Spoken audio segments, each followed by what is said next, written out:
屏幕中那位突然现身的女人让整个船舱陷入了死一般的寂静。她看起来不过30来岁，肌肤细腻如雪，脸上没有任何的皱纹，不见丝毫的岁月痕迹。她穿着一身剪裁极佳的珍珠白色套装，一头铂金色的长发优雅地盘在脑后，露出光洁饱满的额头与修长的天鹅颈。五官精致的如同古典油画中的女神，气质雍容华贵，一看就是长久的身居高位。尤其那双湛蓝的眼眸，如浩瀚海洋一般深邃，此刻正含着淡淡的笑意，却带着一种洞悉一切的穿透力，散发出一股若有若无的俯瞰众生的疏离与威严。他仅仅是坐在那里，便仿佛是整个世界的中心，所有的光线与目光都不由自主地向他汇聚。这位正是米国前总统格利斯。他的出现如同一记无声的惊雷，在莫里森及其线上盟友们的心中轰然炸响。格利斯！莫里森控制不住地失声惊呼。他脸上的从容与阴狠瞬间僵硬，眼睛里只剩下难以置信的惊骇。身边的管家更是面色惨白，下意识地后退了好几步，好不容易才稳住身形。线上会议室里，1号和2号频道虽然依旧是黑色头像，但那种死寂般的沉默已然暴露了他们内心已经开始了翻江倒海。而被靠在格利斯身旁的3号塔斯肯议员，虽然面色灰败，但是他看着屏幕里的女儿，却轻轻地松了一口气。格利斯以这样的姿态强势出现在自己的安全屋里，只能说明这位前总统已经掌控了一切，而他既然出现了，自己的女儿克里斯汀那或许就能从莫里森的魔掌里解救出来了。在这位塔斯肯议员看来，只要女儿是安全的，那么自己的事业被毁掉也无所谓，而且一切都还有转圜的余地。最重要的是，现在的他不需要被迫听从莫里森的疯狂想法，冒着无穷的风险去刺杀格利斯了。看来我来的正是时候。格利斯微微前倾身体，目光扫过屏幕上莫里森那张扭曲的脸，以及他身后那3个瑟瑟发抖的女孩，他的笑容不变，眼神却明显冷了下去，似乎隔着屏幕都能冻死人。莫里森议员拐卖人口，绑架人质，胁迫议员，甚至意图刺杀前总统。你的罪名清单长得让我都有些惊讶了。格利斯啊，你怎么会？莫里森的声音干涩沙哑，就连呼吸都变得无比艰难。那个漂亮女人的微笑简直像是远程扼住了他的脖子。自己精心策划的退路和反制手段，在这位前总统出现的这一刻，显得如此的低级，如此的不堪一击。莫里森这才真正的意识到，自己与对方根本不是同一个层级的对手，差得实在是太远了。居然还想要暗杀格利斯，莫里森现在都觉得自己之前的想法很幼稚，很可笑。对方只是在视频会议上露个面，莫里森就有种要魂飞魄散的感觉了。你是想问，我怎么会找到塔斯肯这里？怎么会知道你们在开线上会议？格利斯招了招手，旁边身穿黑色作战服的女秘书把随身携带的古瓷茶杯端了过来。她优雅地抿了一口杯中的温热红茶，动作从从容容，接着说道：莫里森，从我准备对你动手的那一刻起，你乘坐的哪一艘游艇离开海岸，乘坐哪一架直升机抵达公海，以及你现在所在的这艘海狮号货轮的具体坐标。他放下茶杯，锐利之极的目光穿过了镜头，精准地投射过来，所有的信息都在我的掌控之中。听到了格丽斯的话，莫里森的面色已经变得煞白。不，这不可能，绝对不可能。他自以为自己的行踪非常秘密，可是没想到格丽斯居然直接说出了他所在的这艘货轮的名字了。别忘了，莫里森，我执掌了这个国家8年，即便我离开了白宫，有些力量也依然为我所用。格丽斯把茶杯放到了一边，绝美的脸上依旧给人一种无形又强大的压迫力。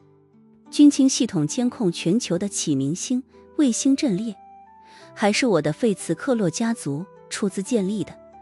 调阅它的数据对我而言并不比查看一封电子邮件困难多少。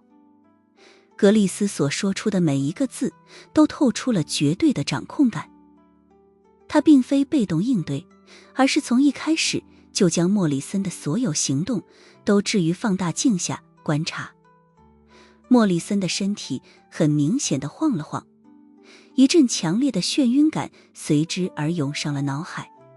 曾经我还以为你是个前途无量的政治家，却没想到你居然走向了黑暗的一面。格丽斯说道，你现在释放所有人质，交代所有罪行，还有活下去的机会。格丽斯小姐，就算是你知道我现在在哪里，你也没有可能让我束手就擒。莫里森指了指身后的3个女孩，咬了咬牙，强行挤出了一丝冷笑，说道，你以为这艘货轮上只有这3个人质吗？这艘海狮号长年累月的往返北美和欧洲，是迈阿密蝮蛇运送人质的最主要船只之一。格丽斯的表情不变，淡淡说道，然后呢？如果你想要拿走我的命，我会带着这船上的50名女人质陪葬。莫里森咬着牙，格丽斯，你也是女人，难道不在意她们的生命吗？在他看来，这个女人的气场实在是太强大了。她一出现，自己那什么摆渡人的梦想，什么掌控黑暗世界的野望，几乎是瞬间化为了泡影。别说实现梦想了，能保住性命都不好说。格丽斯摊了摊手，好吧，再见，祝你好运。莫里森一下子有点不太相信自己的耳朵。就这样？格丽斯说道，对啊，就是这样，我都放你走了，你还要怎样？你不是要杀了我吗？莫里森有点接不住招了。格丽斯说道，你的手上有超过50名人质，我想要解救他们，必然要付出极大的代价，所以祝你和你的人质们好运吧，就在公海上飘荡着，永远不要再回米国了。说完，他直接退出了视频会议。旁边的3号塔斯肯议员怔了怔，格丽斯小姐，难道就这么放过他吗？格丽斯扭头看了看他，淡淡说道，塔斯肯，你真的让我很失望。塔斯肯轻轻摇了摇头，脸上没什么表情。抱歉，格丽斯小姐。如果我没记错的话，你在上大学的时候还受过费茨克洛家族的奖学金资助。当年那个做着米国梦的年轻人到底去了哪里了？被权力遮住了眼睛，迷失了方向。塔斯肯倒是看得很清楚，说道，我并非出生在米国本土，无法竞选米国总统，否则的话，现在……说到这里，他叹了一口气。现在说这些都没什么用处了。格丽斯小姐，我愿意全力配合你，只是我的女儿……格丽斯看了他一眼，我即便不去帮你救女儿，也有100种方法能让你无条件的配合我。塔斯肯说道。格丽斯小姐，我知道你不是这样的人。格丽斯轻轻一笑，就像你所说的那样，人是会变的。塔斯肯的身体前倾，鞠了一躬，不再提救女儿的事情，而是道：格丽斯小姐，莫里森是至关重要的一环，请务必留他的活口。小庞，你过来。格丽斯微笑着说道：你再告诉你老板，先留莫里森一命，当然不小心弄死了也没关系。旁边一个高大的华夏汉子瓮声瓮气地应道：是，格丽斯阿姨。格丽斯笑盈盈地说道：我是真的很喜欢你这孩子，要不你还是跟你老板一起喊我小妈吧。小庞却摇了摇头：不行。为什么呀？格丽斯饶有趣味地问道：我和老板不是一类人。小庞说道：老板说过，他是有奶便是娘。格丽斯笑得不行，花枝乱颤。怪不得呢，这小子小时候可没少吃。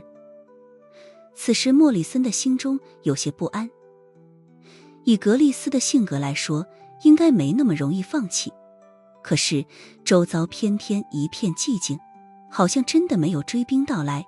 全船警戒，不要有任何放松。他拿起对讲机，吩咐狂狮小队。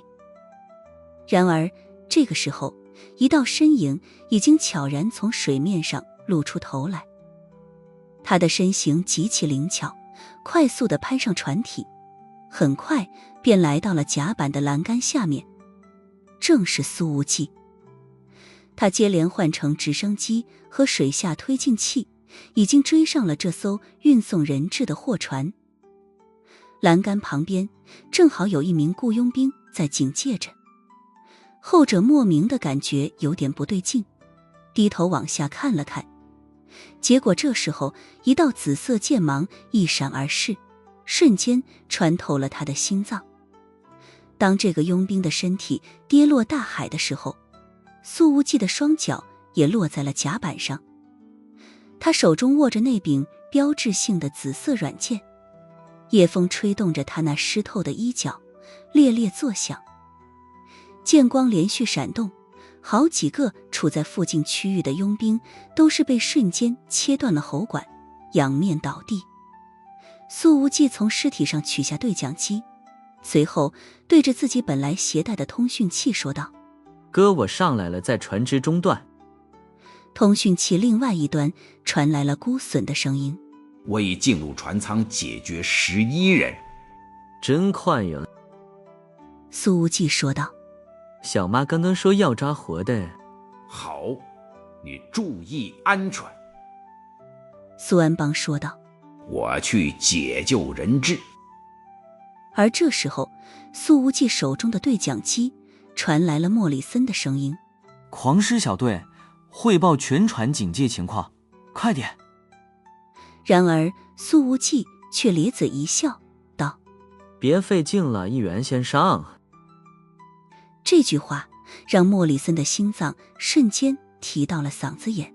该死的混蛋，你是谁？他惊疑不定地喊道。苏无忌咧嘴一笑：我小妈说了，她想要活的。顿了顿，他补充了一句：但没说不准切胳膊少腿。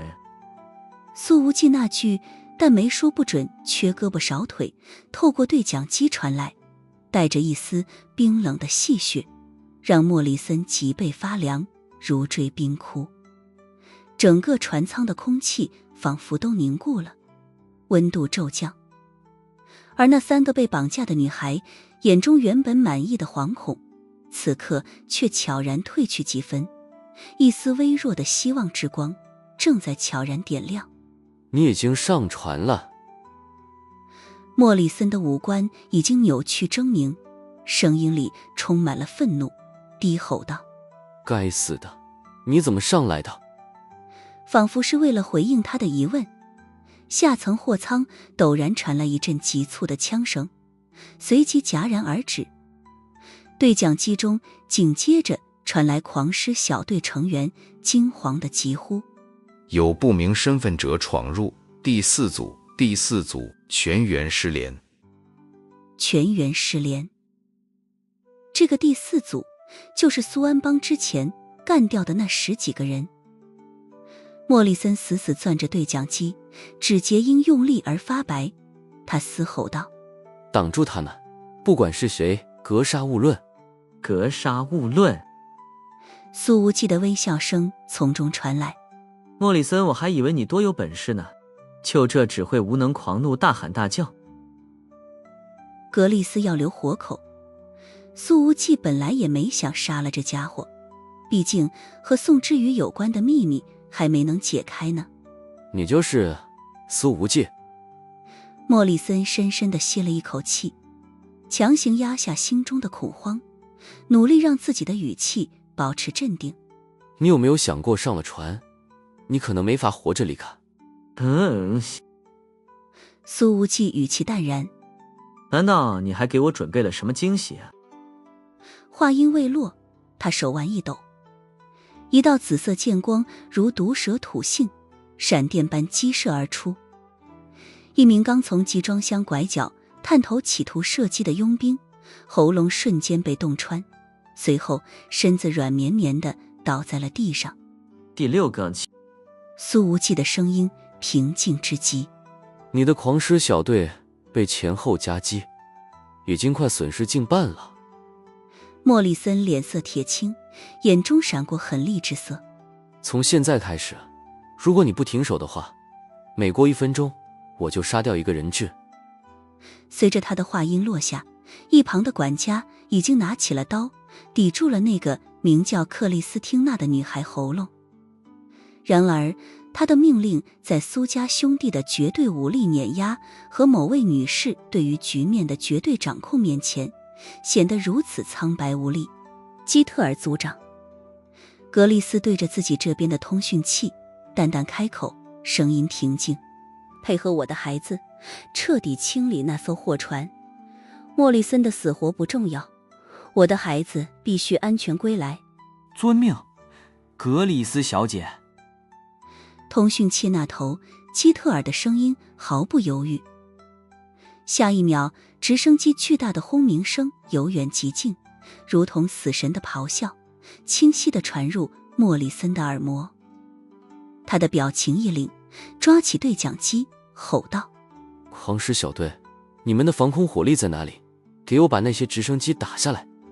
然而随着夜空中的几道枪响，刚刚拿起单兵火箭筒的2名狂狮小队成员直接被狙击枪子弹打爆了脑袋。动手，给我杀了那个克里斯汀娜。莫里森彻底慌了，对着管家惶恐地吼着。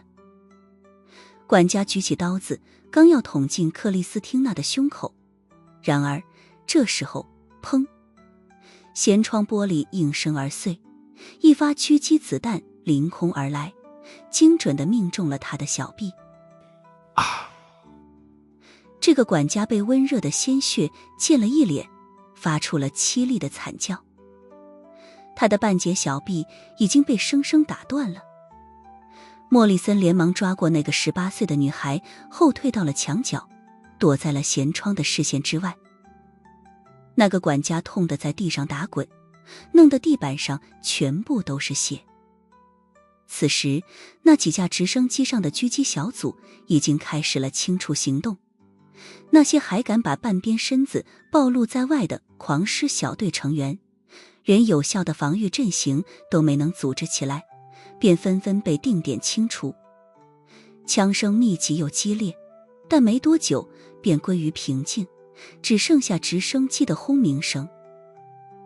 这一支守护者小组的作战能力确实相当强悍。而这时候，孤隼的声音在对讲机中响了起来：中部船舱50名人质已被安全解救，无一受伤。 50名人质全部被解救。而如此夸张又低调无名的战绩，在孤隼的身上还不知道有多少。那些自诩战力不错的守护者小组成员，一个个的心中充满了震撼。没有人知道这位年轻的华夏兵王是如何做到的。在他们来到这里之前，还制定了详细的人质解救计划。现在看来，那好几套方案全都派不上用场了。而莫里森的面色陡然间变得惨白。如果这50名人质在手，他起码还能多一些谈判的筹码。现在仅仅凭着船舱里的3个人质，自己该怎么顺利脱身？而就在这个时候，船舱的金属门忽然发出了一声巨响，轰！那扇门直接变形，被一股巨力从外部强行破开。苏无忌手持紫剑，缓步进入了船舱。他的剑尖斜指地面，还有一缕鲜血正从锋刃上迅速滑落。而在苏无忌的身后，倒着2名狂狮小队的成员，皆是被紫色软剑洞穿了心脏。那失去了一条胳膊的管家，还想用另一只手拔出腰间的冲锋枪。然而苏无忌的手腕一抖，剑芒随之一闪，那个管家的另外一只手也齐腕而断。惨叫声再度响起。吵死了！苏无忌说着，飞起了一脚，重重踹在了这个管家的胸口。这管家的身体结结实实地撞在了舱内的金属墙壁上，骨骼的断裂声清楚地传进了所有人的耳朵里。他随后重重摔落在地，脑袋一歪，再也没了动静，生死不知。莫里森已是面如土色，他一只手抓着那个18岁的女孩，另一只手用枪口抵住对方的脑袋，吼道：不要过来，你再过来，我就杀了他。那个女孩已经崩溃大哭，身体不断地颤抖着，如果不是嘴巴被胶带封住，想必现在已经开始控制不住地大声尖叫了。苏无忌看都没看莫里森那颤抖的枪口，只是侧过身，将另外2名惊魂未定的女孩轻轻推向门口。你们现在出去，外面有人救你们。他的话音落下，全副武装的守护者小组成员已经来到了船舱门口，把2个女孩带走了。苏无忌看着莫里森说道：抓到你比我想象中要简单许多啊，这过程甚至有些无趣。莫里森的表情阴狠：你还没有抓到我。这船舱的面积虽然大，但并不是只有一个门。此刻莫里森拉着那个浑身瘫软的18岁女孩，不断地朝着后面的走廊后退着。这一条走廊很长，看似已经是莫里森最后的退路了。我知道你想退到船尾，那里有一艘快艇。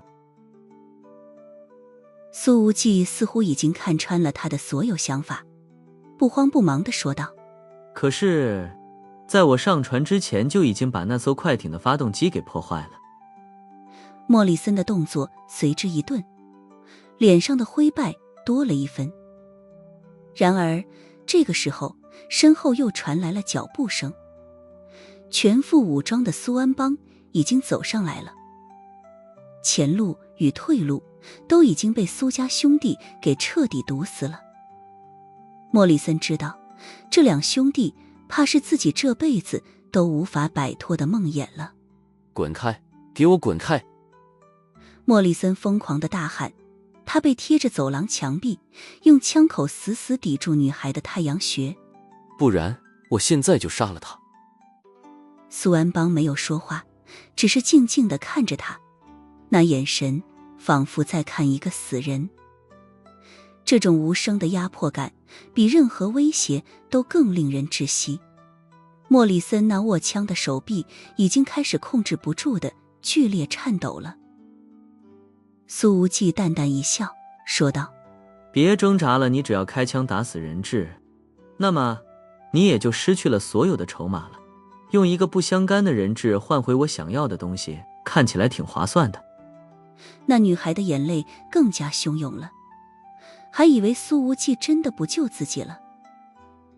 莫里森心中的惶恐简直被无限放大，他一咬牙，猛地调转枪口，对准苏安邦扣动了扳机。砰砰砰，子弹呼啸而出。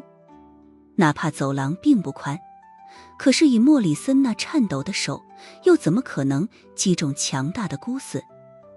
在他扣动扳机的瞬间，苏安邦的身体已然侧滑一大步，步伐把灵动和灵力完美结合，直接一个冲刺，便精准地避开了所有子弹。同时他手腕一翻，一把闪着乌光的四棱军刺已经脱手而出。啊！莫里森发出了一声惨嚎，四棱军刺直接穿透了他握枪的那只手，手枪也随之掉落在地。几乎是在苏安邦出手的同一时刻，身后的苏无忌也动了，凌厉的紫色剑芒一闪而过。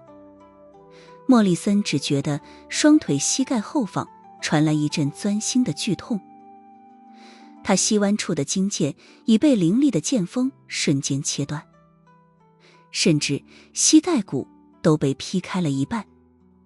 砰！他的双腿再也支撑不住身体了，重重跪倒在地，鲜血瞬间染红了裤子。莫里森倒在地上惨叫着，扭曲的五官上充满了无穷地的痛苦，眼里全然都是彻底的绝望。所有的人质都被解救，中兴手下死伤殆尽，最后的退路被堵死，现在连站立都做不到。上天无路，入地无门。莫里森知道自己彻底完蛋了，而想象中的救命稻草根本没有对他伸出援手。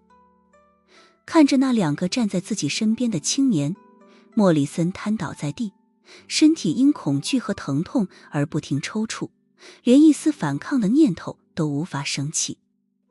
苏无忌的右手已经搂住了那个18岁的女孩，说道：没事了。那女孩还在哭着，用力地点着头。基特尔组长，辛苦你们送他们离开。苏无忌把那女孩带出了走廊，交给了守护者小组。随后他走回了莫里森的身边，用紫色软剑挑起对方的下巴，淡淡地说道：现在我们可以好好谈一谈关于宋之瑜的事情了。而就在这个时候，苏无忌的通讯器响了起来。亲爱的无忌，你和安邦还好吗？格丽斯的声音响了起来。面对着两个和自己没有血缘关系的儿子，这位前总统的声音温柔，完全不是那种一切尽在掌控的女强人之感。苏无忌说道：小妈，所有人质都被解救，活捉了莫里森，有我哥的加入，顺利到不可思议。格里斯，我是议员，你们这样对我。莫里森还想喊苏安邦，已经抬脚踩在了他的脸上，把下颌骨都踩得咯吱作响。哎呀，他是死是活其实没那么重要，重要的是你和小安邦什么时候来我这里做客。格丽斯哼了一声，来到米国也不找我，和小妈的感情真的淡了。哦，别忘了你小时候还吃我的。苏无忌使劲地咳嗽了好几声，脸都涨红了。苏安邦看着此景，笑了笑，道：没想到你还有脸红的时候呢。小妈，我们忙完了这边的事情，就去看望你。苏无忌说道。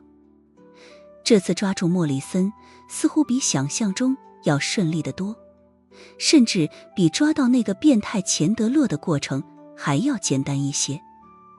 虽然主要是因为苏安邦一个人解决了那么多的守卫，但是苏无忌总是隐隐觉得似乎缺少了什么重要的东西。苏无忌说道：小妈这次……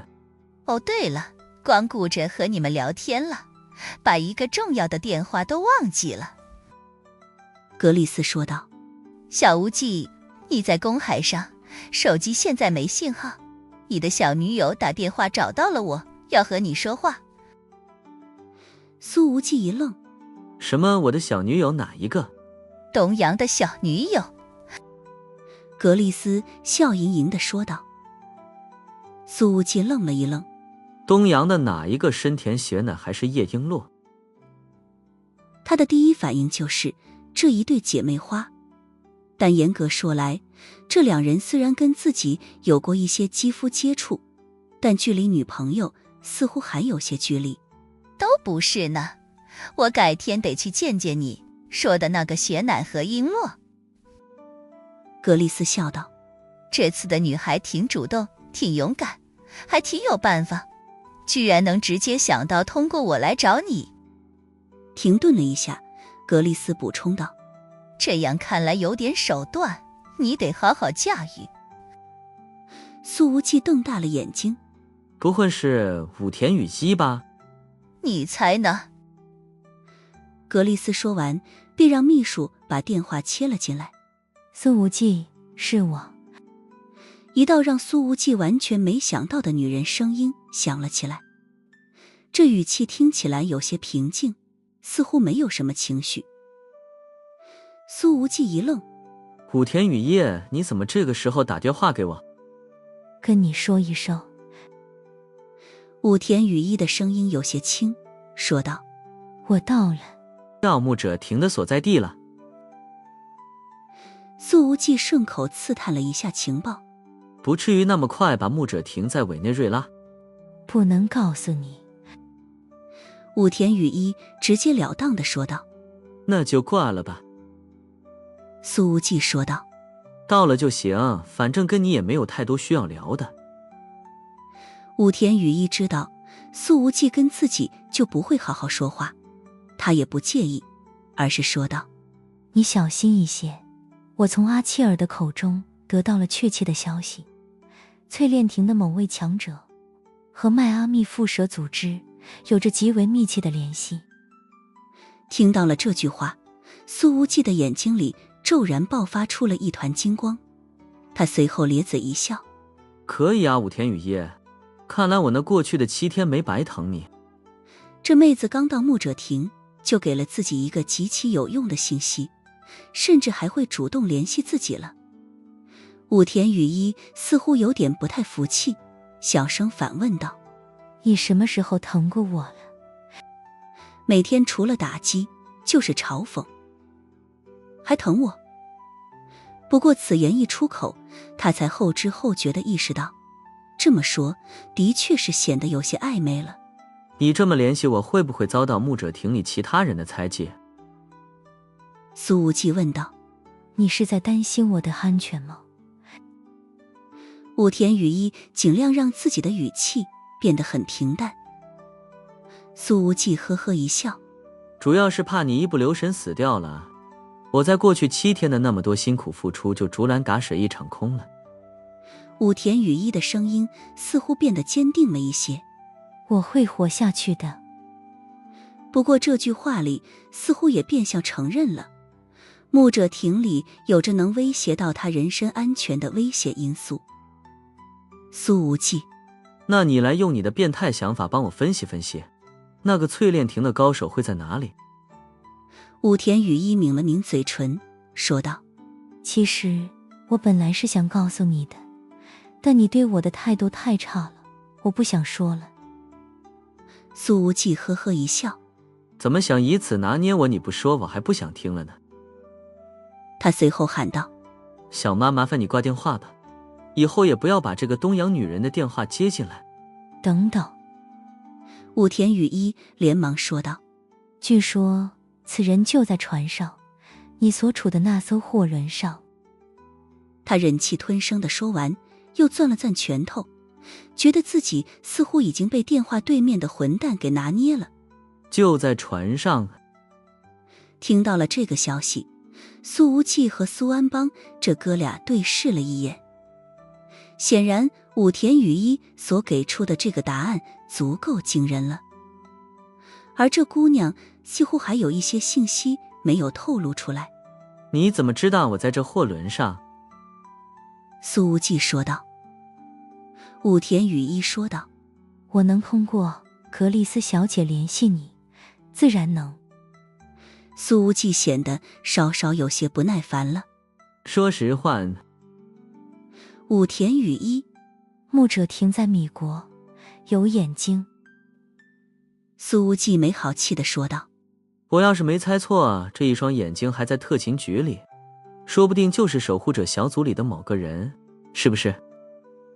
武田雨衣不置可否。我也是初来乍到，真的不了解那么细节的东西，但我知道的是，这一双眼睛的主人对你肯定没有任何的恶意。顿了顿，武田补充道：他可能是阿切尔的朋友，你不需要耗费精力将他挖出来。苏无忌微微一笑，说道：很好，这次表现不错，下次见面我好好奖励奖励你。武田雨衣轻轻地应了一声，停顿了2秒钟，好像欲言又止地说道：再见。格丽斯的声音在通讯器中响起：哎，多好的女孩啊，小无忌，你对女生要多呵护一点。苏无忌实话实说：小妈主要她现在还不太听话。格丽斯倒也是相当生猛：那你直接生米煮成熟饭，让她怀上小无忌，肯定会变乖的。苏无忌：我爸当初对您不是这样的吧？格丽斯笑盈盈地说道：那不是，是我倒追。苏无忌咳嗽了几声，岔开了话题：小妈你也注意安全，当心这群家伙的临死反扑。格丽斯笑道：你就放心吧，在米国还没人能威胁到我的安全呢。这我相信，小妈超级厉害。苏无忌的嘴巴甜得要命。格丽斯笑盈盈地问道：和你妈比，谁厉害？苏无忌哈哈一笑：我妈可没当过总统。我最喜欢和小无忌说话了。格丽斯心情大好：这个小武田表现还不错。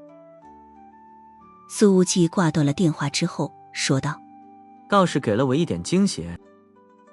苏安邦在旁边说道：我怎么觉得你是在刻意调教他？苏无忌立刻一本正经地辩解：我没有哥，你弟弟我不是那样的人。他随后通过通讯器发出了命令：基特尔组长集中船上的所有人，不管是死是活，全部集中起来，我要一个个辨认。说完，苏无忌一把将莫里森从地上揪了起来，说道：现在你给我好好解释解释，你之前那句你有没有想过上了船你可能没法活着离开的意思是什么了？这是苏无忌刚刚登船之时用狂狮小队的对讲机跟莫里森的通话内容。当时的苏无忌还没多想，但是现在结合武田雨衣所说的再回看，莫里森的这句话就大有深意了。莫里森的眼睛里光芒一闪，忍着疼说道：我那是威胁你的话，我当时认为你无法攻破狂狮小队的防御。苏无忌呵呵一笑：我能不明白你的意思吗？说着他抬起脚踩在了莫里森的膝弯处，那本来就被紫色软件割开了深深的口子，此刻被这么一踩，更是让莫里森痛苦的浑身发抖。钱德勒说过，改造蛇类基因的方法都是由你教给他的，所有的科研人员也都是你的人。苏无忌说道：那么现在你来告诉我，你这种基因改造方法又是从谁的手里拿到的？莫里森说道：我不能说，我不能说。说这话的时候，他已经汗如雨下，也不知道是因为身体的疼痛，还是因为内心的恐惧被勾了出来。而就在这个时候，基特尔的声音在对讲机里响了起来：苏先生，俘虏都已经集合完毕了，雇佣兵加上船员，一共32人，尸体也都全部集中在了甲板上。苏无忌说道：好，我现在就过去。说着，他拖着莫里森准备朝外面走去。苏安邦对老弟点了点头，转身从走廊的另一个方向离开。而就在这个时候，基特尔的声音再度响起：苏先生出了点状况。他的声音里透着一丝艰难。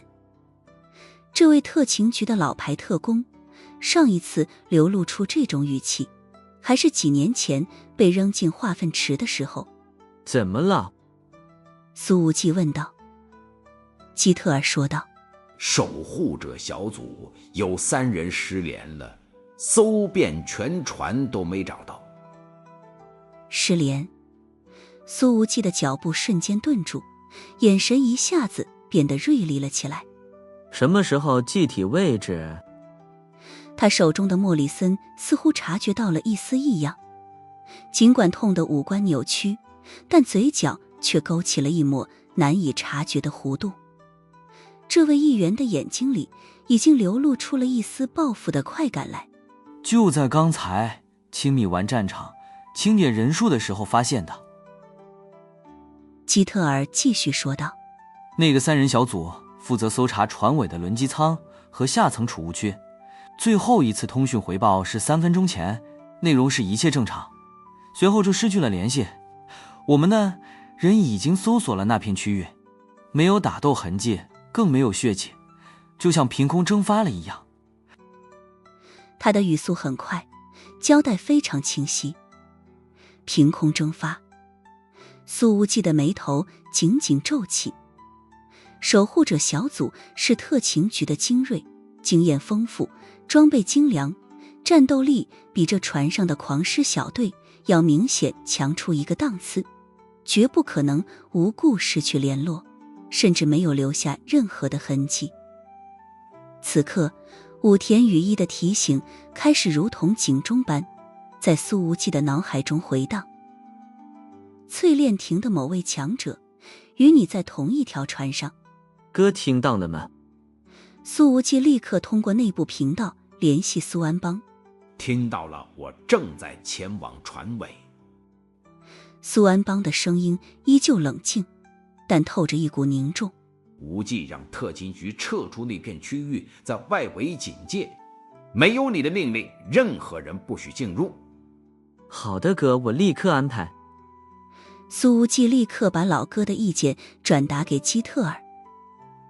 他随后拖着莫里森快步走向甲板集合点。莫里森这时候也不痛地叫唤了，明显在思索一些事情。苏无忌看了看这位议员的状态，冷冷说道：看来你背后那个人终于忍不住要出手了，这就是你刚才敢威胁我的底气。莫里森咬着牙忍痛开口：我不知道你在说什么，船上只有我和狂狮小队，如果我要反击，何必拖到现在伤痕累累的时候？是吗？苏无忌不再看他，目光如电，扫过甲板上被集中起来的俘虏和排列整齐的尸体。船员和俘虏们大多面带惊恐，瑟瑟发抖。那些狂狮小队成员的尸体也都集中在这里，而守护者小组正在检查着所有尸体的伤口是否有作伪嫌疑。3名特勤局精锐的离奇失联，像一片沉重的阴云，笼罩在海狮号的上空。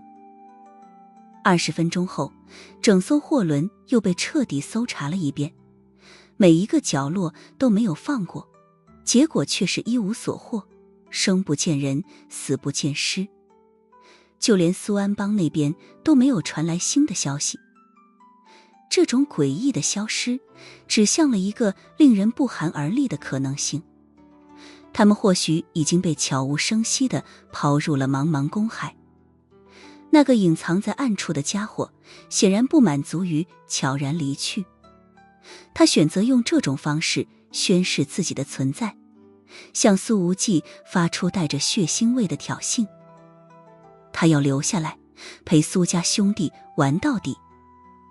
又过了10分钟，苏无忌的目光从甲板外漆黑的海面收回，转向面色凝重的基特尔。审讯结束了。刚刚的他看起来是在沉思，实则是把精神放大到极致，感受着船上的所有异动。但从表面上看，似乎一无所获。在苏无忌沉默探寻的过程中，莫里森一直躺在他的脚边。是的，是的。基特尔的声音听起来平静，但实则带着一线焦虑。活着的船员和佣兵里，可以确定，没有具备特殊战斗力的人员。苏无忌的视线再次扫过甲板上那2排整齐排列的尸体，最终缓缓摇头。他已经逐一检查过，确认无一例外，所有的尸体都已经死透了，无人冒充。此时苏安邦的通讯也接了进来，他的声音传进守护小组所有人的耳中。所有船舱和通风管道清查完毕，确认没有遗漏空间，也未发现任何新的打斗痕迹。没有打斗痕迹，这简短的几个字背后蕴含的信息却让人脊背生凉。这意味着那个淬炼艇的对手是在绝对碾压的优势下，让3名训练有素的特勤局精英连有效的反抗都无法做出，便瞬间失去了踪迹。这是一场隐藏在阴影中的猎杀，对方在用游侠影子最喜欢的方式来对付影子本人。虽然在这一段时间里，守护小组并未出现新的减员，但每个人的心脏都紧绷到极点，不敢有丝毫的放松。空气好像也越来越凝重，似乎下一次的猎杀在下一秒就可能发生。苏无忌再度闭上了眼睛，开始迈动脚步。他从甲板上缓缓走过，走向了船尾。苏无忌此刻表面上看似非常平静，实际上力量已经开始在他的体内高速涌动。这种力量并不是作用在外部，而是让苏无忌对周遭的感知力变得越发清晰。这是一种很神奇的体验。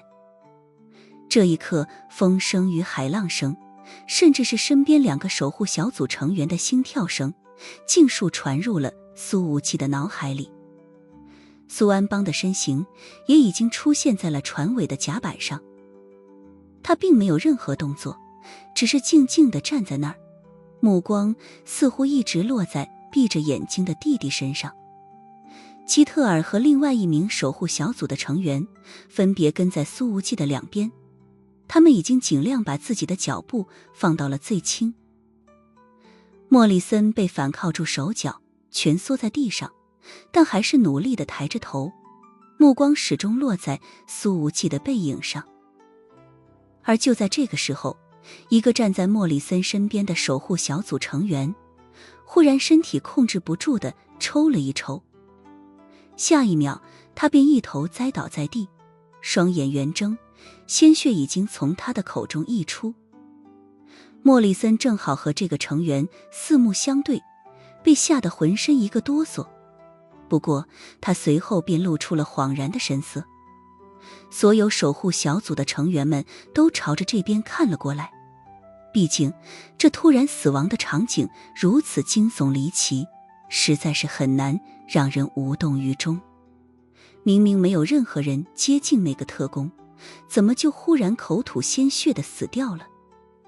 船上的所有活人，包括那些狂狮小队的俘虏们，都开始控制不住的脊背发寒。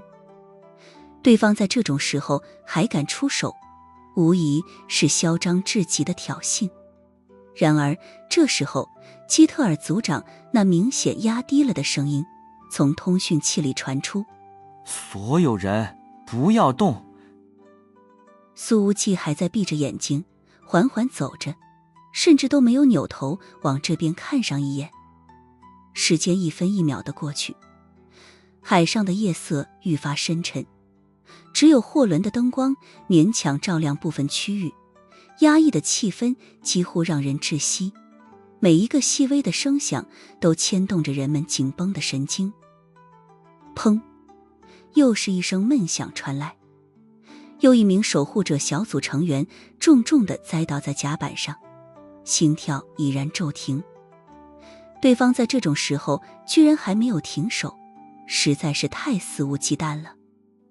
哪怕守护者小组的成员都是经验丰富的老牌特工，现在也忍不住的心生惶恐。谁也不想面对这种未知的谋杀。而就在这个时候，苏无忌的脚步停了一下。走在他右侧的那名守护者小组成员，则是在前一秒就率先停住了脚步。唰！这一刻，苏无忌的身形便陡然动了起来。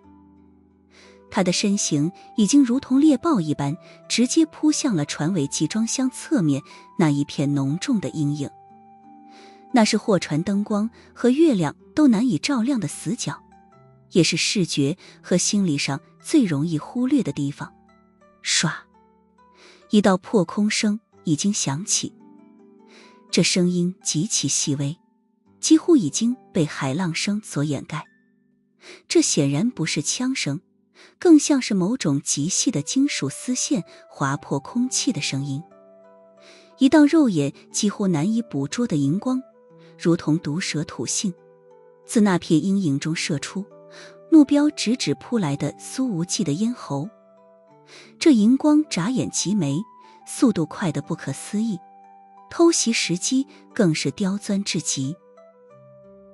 然而苏无忌仿佛早已预料，紫色剑芒陡然在他的身前亮起，仿若在这夜色之下撑起了一大片耀眼的紫色光幕。吭！一声清脆到极点的碰撞声，那一道近乎能够切割空气的诡异荧光被紫色软剑精准地隔开。不过在这荧光之上附着了极大的力量，即便挨了紫色长剑一记重劈，也只是稍微改变了些许的方向，最终擦着苏无忌的侧脸掠过。这荧光所带起的锋锐之气，让苏无忌感觉到皮肤微微刺痛。然而这时候，始终站立在后方的苏安邦也已经动了起来，他的身形仿若猎食的鹰隼，直接扑向了那一片阴影。手中的四棱军刺如同一道黑色闪电，率先刺入那片光照不亮的影迹之中。唰！一道模糊的人影陡然一晃，被军刺逼得终于离开了那一大片阴影，出现在了月光之下。他身材瘦削，穿着一身几乎与黑暗融为一体的深灰色衣物，脸上似乎覆盖着一层类似面罩的布料，只露出一双没有任何感情色彩的眼睛。此人的手中握着一柄造型奇特的武器，这像是半截匕首，确切地说，只有匕首的把柄，但没有刀锋。本来该有刀锋的位置，连接着数十道的银色细丝，密密麻麻的，每根细丝的长度大概在30厘米左右。之前射向苏无忌的那一道荧光，应该就是这不知何种材料打造的银丝所发出来的。此刻，在这家伙的肩膀上，有着一点嫣红，应该是四棱军刺造成的伤口。不过看这鲜血的扩散面积，伤势应该不重，肩膀上并未形成贯穿伤。你们2人居然能发现我，是有点意思。他冷笑着说道，这声音明显有些沙哑，似乎是刻意捏着嗓子说话。淬炼庭的高手。苏无忌冷笑着问道，我该怎么称呼你？那个灰衣人没回答。就在这个时候，之前跟着苏无忌过来的那名守护小组成员再度动了一下，往旁边跨了一大步。随着他的这个动作，苏无忌陡然转身，紫色剑光大盛，一道黑色残影在空中直接被劈成了2截。随着苏无忌斩杀的动作完成，一股腥热的气息在空气中骤然弥漫开来，这味道几乎是瞬间就变得很浓烈，让人闻之欲呕。一条通体漆黑的小蛇已经随之变成了2截，那2截躯体在地上扭动着，让人看起来头皮发麻。这小蛇的攻击速度明显比钱德勒的那些蛇快出了不止一个档次。现在看来，那突然暴毙的2名特勤局成员都是死在了这条蛇的毒牙之下。刚才如果不是身边那一名守护小组成员反常地做出了躲避的动作，苏无忌说不定也给中招。一旁的基特尔组长心有余悸地看着地上的2截蛇尸，深深地吸了一口气，才发现自己的胳膊上已经满是鸡皮疙瘩了。因为刚才就在苏无忌突然转身挥动长剑的时候，他都没意识到致命危险已经临近了。如果那条怪异的蛇对他发起攻击的话，基特尔相信自己根本来不及做出任何的防守动作。你们的实力还真是给我带来了很多的惊喜。那个灰衣人一脸惋惜地看向地上的2截小蛇。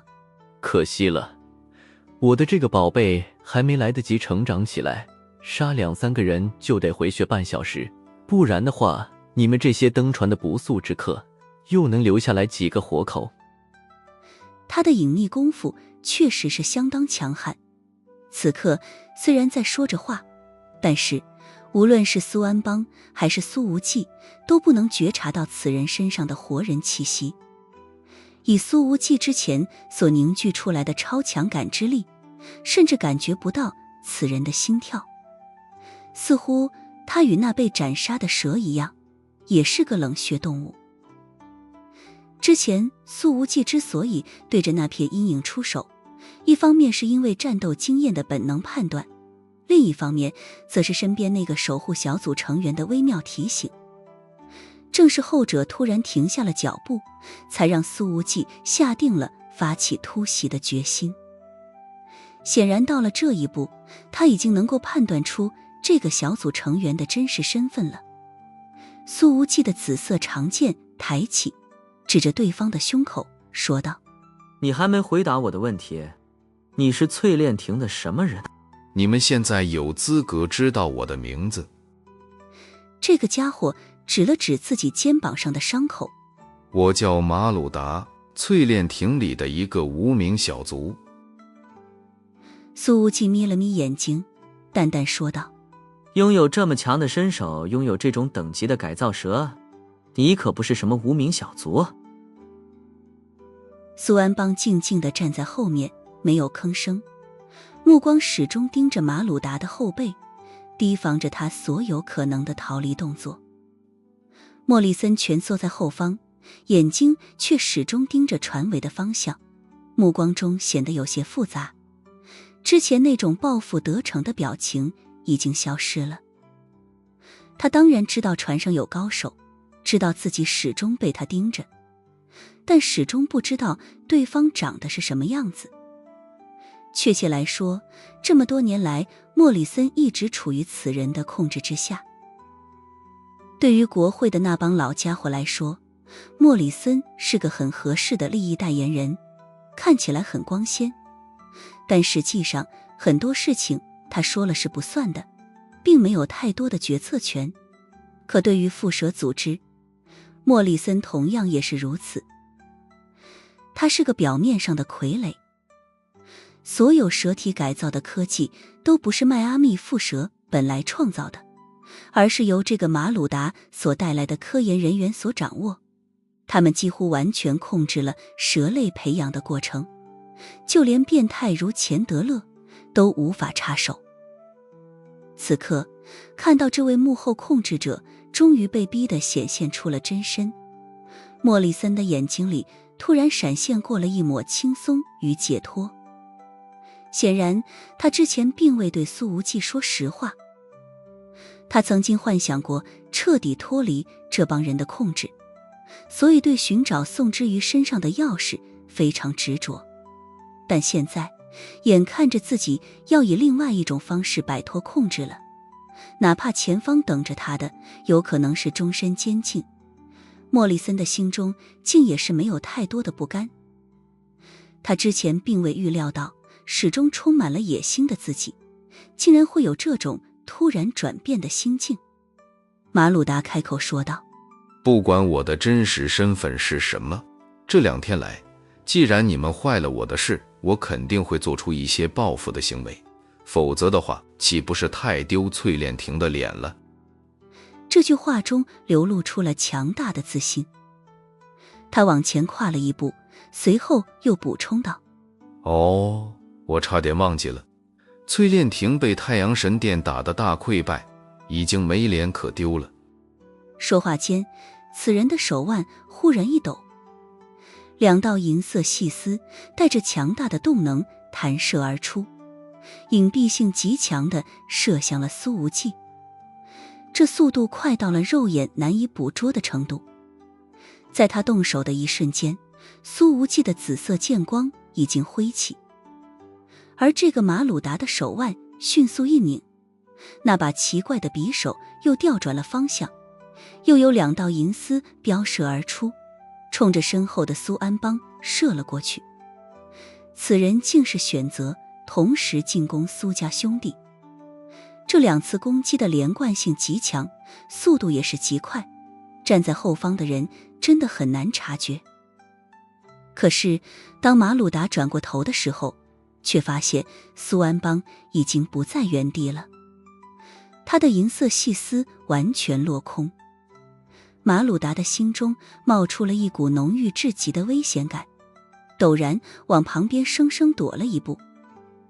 这一躲看似简单，实际上身法极为精妙，简直是如同没有重量一般飘开。几乎是在他躲闪的同一瞬间，一道凌厉的乌光便以刺破空气之势出现在了马鲁达原先站立的地方。孤隼的攻击凌厉至极，一击不中之后，四棱军刺似乎违背了物理惯性般，以不可思议的速度拐了个弯，再度杀向马鲁达的所在位置。唰！马鲁达手腕一抖，又是4道银光朝着苏安邦击射而出。然而苏安邦压根没有任何躲避的意思，他同样手腕一震，4棱军刺竟是在空中变换出了4道残影。吭吭吭吭吭吭，随着4道金铁交鸣之声响起，4根银丝同时被军刺无比精准地点飞。下一秒，苏安邦的身形便擦着4根银丝留下的空门区域而过，瞬间出现在了那个马鲁达的身前，悍勇无畏的直刺突袭。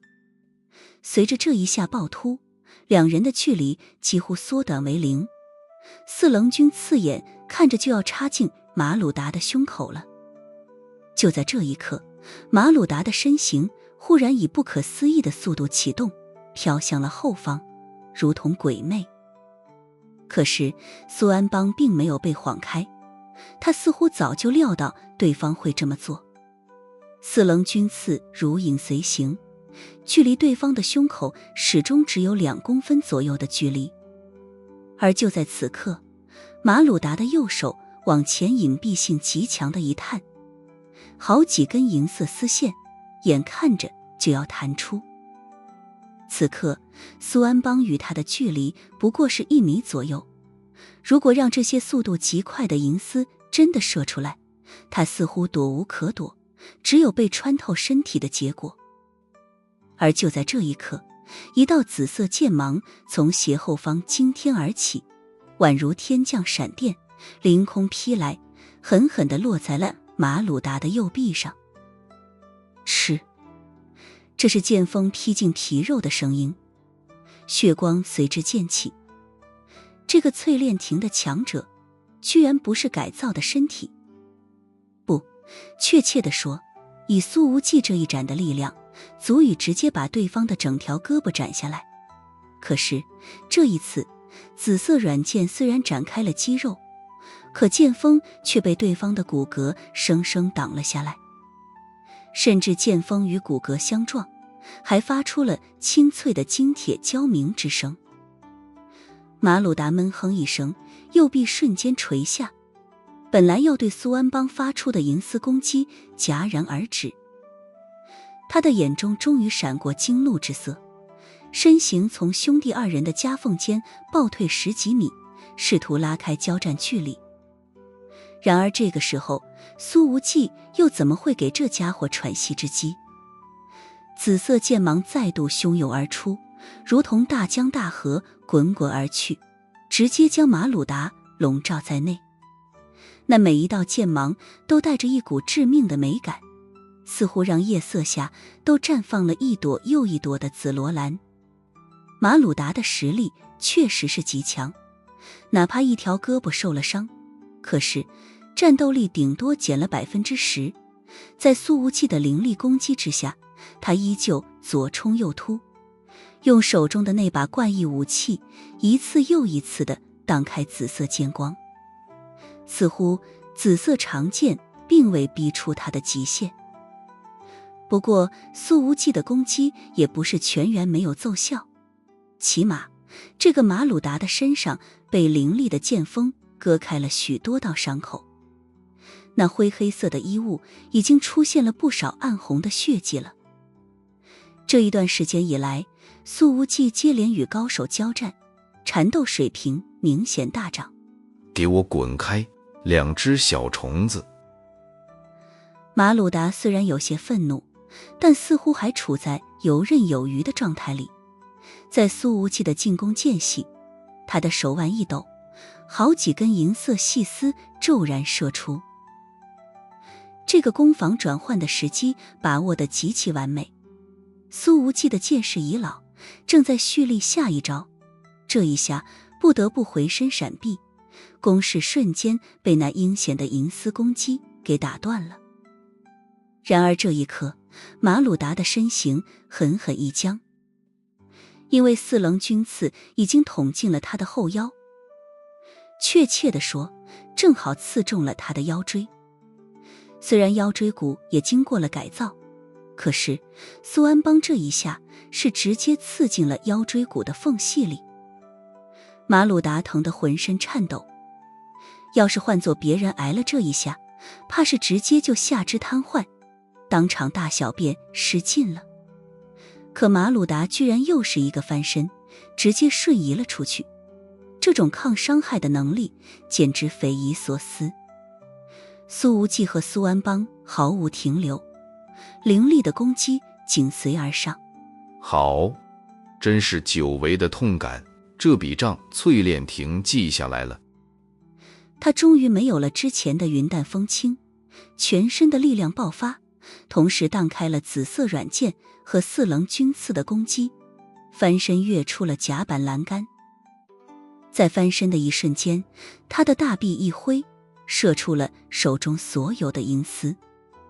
这一刻简直犹如天女散花一般，仿佛空间都被动穿出了无数个窟窿。苏家2兄弟不得不收势躲避。等他们重新冲到栏杆旁边，只见下方漆黑的海浪翻涌，哪里还有马鲁达的踪迹？有点可惜。苏无忌说道。倒也没事，跑不掉的，总得给某些当哥哥的发挥的机会。苏安邦微笑着说道。什么？苏无忌对这句话有些不太理解，但他随后猜到了答案，眼睛里涌现出了一抹惊喜。苏安邦朝着前方努了努嘴，一架本来拉升了高度的直升机已经重新降落至距离海面几米处，一道耀眼的刀光已经从舱门口劈了出来，直接落入了海浪之中。